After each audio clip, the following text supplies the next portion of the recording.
Hello everyone, আমি ঈশিতা চলে আসলাম নতুন বছরের ফার্স্ট মিনি ব্লগ নিয়ে। প্রথমেই সকলকে হ্যাপি নিউ ইয়ার। নতুন বছরটা সকলের খুব ভালো কাটুক।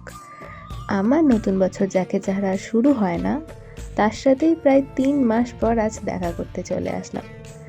তো বছরের প্রথম 3-4 দিন মনেই হচ্ছিল না যে নিউ ইয়ার পড়ে গেছে। আজ মনে হচ্ছে।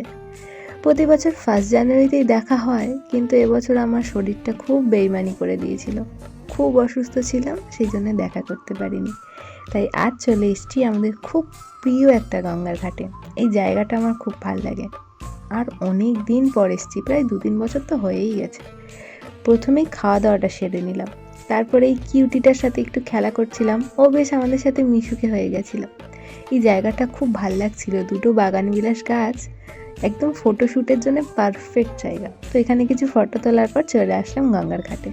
আর এসেই দেখি এই দৃশ্য, মানে ঘাট আর জল কিছুই বোঝা যাচ্ছে না। পরে এই কিউটিটার সাথেও দেখা হয়েছিল। আজকে জল আর কুয়াশা ঠিক এমনভাবে মিলেমিশে গেছে, মানে নদীর ধারে যেতেও ভয় লাগছিল। তো ঘাটে বাঁধা কিছু নৌকার উপরে বসে বসেই আমি ফটোশ্যুট করছিলাম একটু। তারপর চলে আসলাম বাড়ি ফেরার জন্যে। তারপর আবার অপেক্ষা, আবার মন খারাপ। টাটা।